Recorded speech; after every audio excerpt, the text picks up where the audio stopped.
اب جناب بابر کا قصہ یہ ہے کہ وہ بھی امریکیوں کے ساتھ بڑا تھرو تھا. تو جناب حمید گل نے جب بی بی کو جا کے کہا کہ آپ آئیں لیکن جناب بابر ساتھ نہیں آئے گا کیونکہ اس کے بارے میں ہمارے ریزرویشنز ہے، یہ چیز تو ہے. شی ایگریڈ. تو جن صاحب جب لینے گئے اور جن صاحب اور بی بی پیچھے بیٹھ گئے تو جن بابر اچانک آ کے ڈرائیور کے ساتھ والی سیٹ پہ بیٹھ گیا. تو جن صاحب نے کہا کہ بی بی کو کہ تو جن بابر نے کہا کہ نہیں میں بی بی کو چھوڑ کے واپس آ جاؤں گا. راستے میں جن صاحب نے بی بی کو کوئی سینسیٹیو بات بتانی شروع کی. تو جب جن صاحب نے شروع کیا تو بی بی نے ایسے کہا پیچھے سے جن بابر کی طرف اشارہ کر کے. اچھا کہ ان کے سامنے نہ کہیں. ان کے سامنے نہ کہیں. یہ سمجھ لگا کہ بی بی کو خود بھی پتہ تھا. اچھا وہ زیادہ ٹرسٹ نہیں کرتی تھی. بہرحال جی آیا وہی. اچھا یہ نیشنل سیکورٹی ایڈوائزر پہ بی بی ٹرسٹ نہیں کرتی تھی؟ نیشنل سیکورٹی ایڈوائزر کا مجھے پتہ نہیں. اچھا لیکن جنرل بابر. ہاں جنرل بابر. اچھا ایک منٹ. وہ جب آئے تو وہاں ماحول بڑا تلخ تھا. تو جنرل بابر نے کہا آخر میں یہ گیا نہیں واپس کہ آپ کی کتنی اسٹرینتھ ہے. تو جنرل صاحب نے کہا جنرل حمید گل نے کہ یہی 10-11 ہزار. نہیں ہم تو سنتے رہے کہ لاکھوں میں. تو جنرل صاحب نے کہا کہ that is what exactly the را ہیز بین پروپیگیٹنگ. وہ میٹنگ ختم ہوئی تو جنرل صاحب نے ایک بڑی جو سم اپ کیا تو وہ بڑی دردمندی کے ساتھ اس نے کہا محترمہ. اور مزے کی بات یہ کہ اس دن بریگیڈیئر امتیاز کو آرڈر ملے تھے کہ آپ ڈائریکٹریٹ نہیں آئیں گے کیونکہ بریگیڈیئر امتیاز پہ بڑا غصہ تھا. غالباً انہوں نے ریڈ کیا تھا 70 کلفٹن کو جنرل ضیاء کے دور میں. تو اس بدمزگی سے بچنے کے لیے جناب حمید گل نے ان کو منع کیا تھا کہ آپ آج ڈائریکٹریٹ نہ آئیں.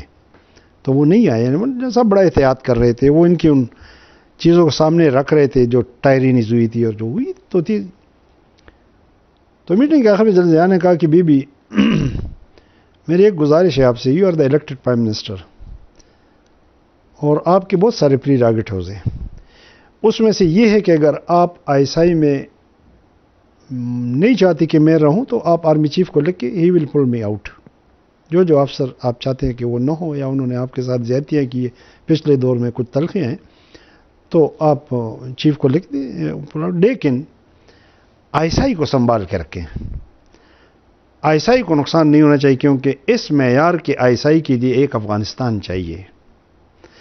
کل نہ کوئی اور افغانستان ہوگا اور نہ اس معیار کی آئی ایس آئی ہوگی. تو اس کو پریزرو رکھے. یہ پاکستان کے ہاتھ میں ایک بڑا لیتھل ویپن ہے. بڑی درمندی سے انہوں نے کہا. میٹنگ بہتر انداز میں ختم ہو گئی سوائے ان 2 آدمیوں کے جنہوں نے تلخی میں. اقبال خون کا کیا ایشو تھا؟ اب اقبال خون کا بتاتا ہوں نا. یہ جو پیپر کا آپ نے ذکر کیا تو میں ان دنوں وہ پڑھ رہا تھا. Tehran papers. تو میں جنرل صاحب کے پاس اگلے دن وہ لے آیا اور اس میں ایک ٹیلکس تھا جو اس وقت امریکن ایمبیسڈر نے تہران سے بھیجا تھا واشنگٹن. اور اس میں ہماری نیوکلیئر پروگرام سے ریلیٹڈ کچھ سینسیٹیو انفارمیشنز تھی. اور اس نے اس کے آخر میں لکھا تھا کہ یہ انفارمیشن مجھے تہران میں پاکستانی سفیر اقبال خون نے دی ہے اور بریکٹ میں لکھا تھا the source to be protected. Source کا تحفظ کیا جائے. تو میں نے جنرل صاحب کو ہنستے ہوئے کہا میں نے کہا sir look how well the source has been protected. میں نے کہا وہ آج پاکستان کا سیکورٹی ایڈوائزر ہے اور میں اور آپ ایک نامعلوم انجام کی طرف بڑھ رہے ہیں. ہاسٹیلیٹی بڑی تھی ہماری. تو یہ جنرل بابر کا واقعہ ہے. یہ میں نے 97 میں بھی کہا تھا. یہ تکبیر میں چھپا تھا. جنرل صاحب نے کبھی اس کی تردید نہیں کی. بابر صاحب نے. ہاں اچھا نہیں تو نیشنل سیکورٹی ایڈوائزر کی جو آپ بات کر رہے ہیں ساری تو بڑے بڑے عہدوں پہ پہنچ جاتے ہیں لوگ. تو آپ سیکورٹی کلیئر نہیں کرتے ان کی؟ آئی ایس آئی کیا کرتی ہے پھر؟ یا ہم تو سیکورٹی کلیئرنس کرتے ہیں اپنے فوج کی کرتے ہیں یا جو خاص سینسیٹیو اس طرح کے لوگ. اب وزیروں کی تو سیکورٹی کلیئرنس ہم نہیں کرتے. وزیر تو حکومت کا کام ہے دیکھتے ہیں اور اس وقت تو نہیں کرتے تھے. سب جانتے ہیں اس کو کہ کون کیا ہے. مجھے یہ بتائیں میر صاحب کہ یہ آپ نے کہا کہ اپنی سیکورٹی کرتے ہیں لیکن جنرل حمید گل صاحب کے وہ اپنے آفس کی سیکورٹی نہیں کر سکے. ان کے آفس کے اندر را پینیٹریٹ کر گئی تھی. تو یہ کیا بات ہوئی؟ وہ جو پرسنل آفس کے اندر. ایک منٹ. وہ جو پرسنل آفس کے اندر بیٹھا ہوا تھا اس کو پکڑا کس نے؟ کیا واقعہ کیا تھا اس کو پکڑا کس نے؟ ہم نہیں پکڑا نا. ہاں تو مطلب دیکھیں نا اندر تو آپ کے آفس یعنی D G I S I کے آفس میں را گھس گئی تھی. ہاں تو ہم بھی قصہ کیا تھا؟ ہم بھی بہت ساری جگہوں میں گھسے. نہیں قصہ کیا تھا؟ یہ ایسے ہوا تھا، یہ جہاد کے پرنسپل ترکی آیا ہوا تھا. اچھا. تو وہ بڑا سیکرٹ وزٹ تھا، صرف ہم 5-6 کو پتا تھا، زیادہ نہیں. میں تو چونکہ سیکٹر کمانڈر سیکورٹی میری تھی، اور جن صاحب کو ڈی جی افغانستان کو بڑی صغیر تھی، 5-6 آدمی بڑی امتیاز. وہ شام کو جا رہا تھا، محمود ہارون وزیر داخلہ تھے، ان کے گھر پہ کھانا تھا ہمارے سیف ہاؤس سے.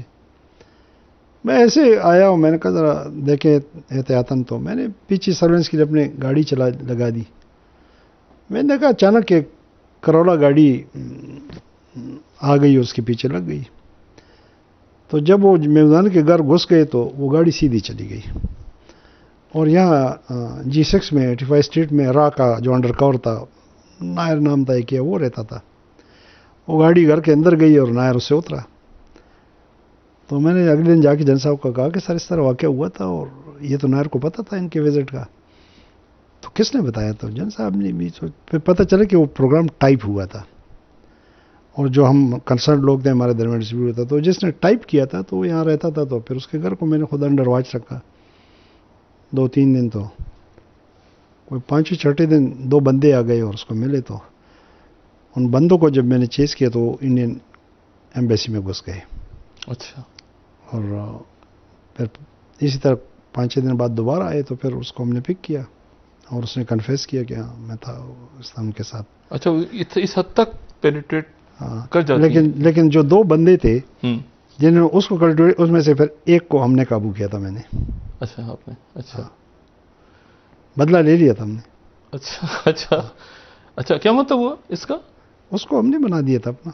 اچھا. یعنی وہ پھر آپ کی طرف سے آپ کو انٹرسٹنگ واقعہ سناؤں؟ غلط انفارمیشن بھیج رہا تھا، ڈس انفارمیشن. نہیں وہ ہمارے ساتھ مل گیا تھا نا. اچھا. ہم نے کلٹیویٹ کر دیا تھا. انڈین. تو اور کیا. اچھا. اور وہ واپس چلا گیا؟ وہ جب واپس جا رہا تھا تو میرا ایک کانٹیکٹ تھا. مطلب وہ رو میں چلا گیا؟ میرا ایک کانٹیکٹ تھا، وہ آپ اس کو جانتے ہیں، ابھی نام نہیں دیتا. اس پہ نہیں لیتا، آپ کو الگ پھر بتا دوں گا. اچھا. اس کی ایک یہاں پہ ایک جگہ تھی، وہاں پہ میں ان کو ملا کرتا تھا. وہ بڑا محوطن لڑکا ہے. اور وہ ایسے ہوا تھا کہ ٹائم میگزین کا ایک بیورو چیف تھا راسچ ماندرو. وہ آئی کے خلاف، جب ہمارے راستے جدا ہو گئے افغان جہاد کے بعد، تو آئی کے خلاف کمپیننگ کر رہا تھا. اس نے انہی دنوں ایک سٹوری لکھی تھی جس کا ٹائٹل تھا کہ leakage in the arms pipeline. Time magazine میں یہ پہلی سب ورژن ایفرٹ تھی آئی کے خلاف کہ جی یہ اسلحہ انہوں نے بیچا اور یہ کیا، اور وہ کہانیاں تھیں. تو یہ لڑکا ڈرائیور تھا میریٹ میں. مندر اس پہ بڑا اعتماد کرتا تھا. تو میں نے ایک دن اس کو بلایا. میں نے کہا یہ آدمی ہمارے ملک کے خلاف لگائے، اور یہ بھی ڈھونڈتا ہے کہ ہم سکھوں کو کیسے سپورٹ کریں، اسلحہ کہاں سے جا رہے. تو میں نے کہا میں اس میں انٹرسٹڈ ہوں، تو یہ آپ پہ بڑا اعتماد کرتا ہے، تو میں آپ کو پیسے دوں گا اور آپ مجھے اس میں. تو اس نے کہا سر یہ ہمارے ملک کے خلاف کام کر رہے ہیں. میں نے کہا ہاں. تو اس نے کہا سر یہ ملک صرف آپ جیسے بڑے اور افسر لوگوں کا ہے یا عام غریبوں کا بھی ہے؟ میں کیوں آپ سے پیسے لوں اگر یہ میرے ملک کے خلاف کرتا رہی، اس کی ایسی کی تیسی. بس میں آج سے آپ کے ساتھ ہوں. میں نے ڈی جی کو بتا دیا. مجھے ڈی جی نے کہا کہ اس لڑکے کو ایک کار لے کے دے دو، یہ اپنی رینٹ ہے کار. اس کو پھر کار ایک میں نے اپنی دی، ایک لے کے دی، اور اس کے بڑا سیٹ کیا ہم نے. تو اسی کی جگہ پہ یہ مجھے آتا کہ ملتا تھا انڈین. اس کو میں نے کلٹو. اس کی جب پوسٹنگ آ گئی تو مجھے اس کا فون آ گیا کہ وہ فلاں آیا ہوا ہے، وہ کہتا ہے ان سے بات کراؤ. میں گیا تو رونے لگا. کہتا ہے مجھے مسلمان کر دو، میں واپس جانا نہیں چاہتا. اچھا. ہاں وہ گواہ. میں نے کہا نہیں، میں نے ٹرخا دیا. میں نے کہا جاؤ تم. میں نے کہا پھر آ جاؤ گے. اس کی باہر کسی اور جگہ پوسٹنگ ہوئی تھی.